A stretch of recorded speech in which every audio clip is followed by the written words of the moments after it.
So on our final day in Voss, we actually took a bus to a place called Eidfjord, which took about 45 minutes. Stunning scenery.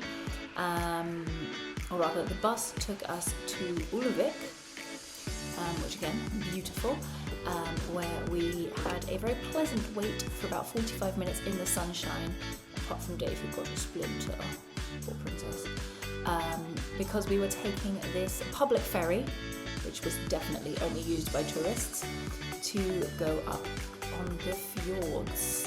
It was a bit chilly, but stunningly sunny, and Mr. Geographer here was in his element, just gazing at everything going past. And then once we got to Eidfjord, we hopped off, that was our ferry, and went exploring. Found another Insta swing. Norway was big on Insta swings. Before we went just pottering around the local area. Everything was super close by, walkable, stunningly beautiful. Alec had a bit of a situation with his socks and some water, but thankfully it was such a nice day, they dried very fast.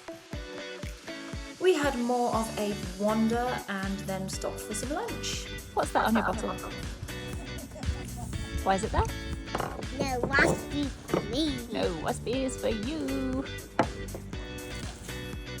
After lunch we went for some delicious ice creams and definitely ate the cone once it fell on the floor. And then we took a walk to, you guessed it, another playground. This one very scenic. Molly and Alec played for a while and then the boys went off on their adventure. Bye boys, have a nice adventure. The boys carried on up the hill while Molly and I hung out in the playground. They took a few snaps on their way up of some old mining equipment and then went to a beautiful lookout, whereas Molly and I stayed down in the playground and climbed and swam and did all the things. Not a terrible place for a post-lunch rest.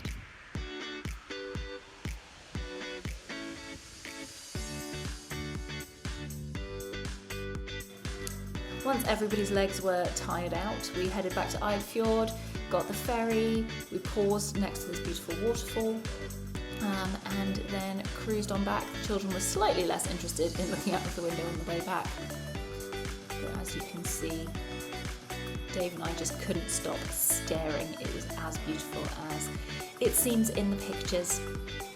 And then we made our way back to Ulvik and did the whole bus journey in reverse. Enjoying being back on dry land, Molly of course demanding a jumper the second we got back. And then we had a little bit of a family carrying.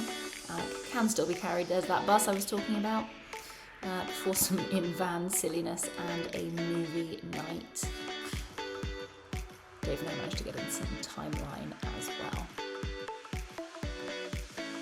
The next morning it was a bit rainy, but there was this beautiful rainbow. My mischievous children getting into places they shouldn't, and we drove actually away from Voss and back through Eidfjord, and as you can see there was a massive cruise ship in.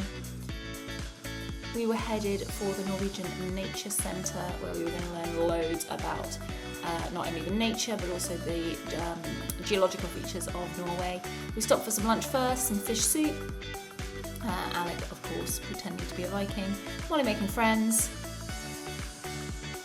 and then we got stuck into the Discovery Centre.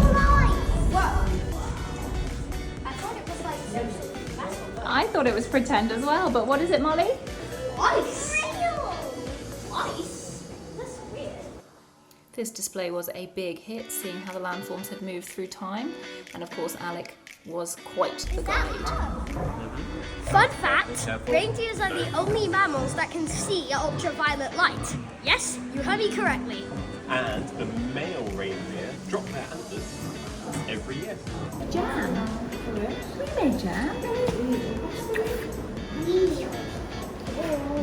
What about this? What do you think they're doing now? What are they doing? They're fishing. They're fishing. So they have to provide. We looked around, lots more exhibitions. Molly met some of the local fish population, and generally just explored this wonderful, wonderful centre. And then we discovered, hidden around the back, that there was a hunting simulator. So we had a go. Turns out that none of us are actually very good at shooting things, which I'm going to take as a win. Alec was a big, big fan of this season's generator. And then we jumped in the car for our first night of wild camping.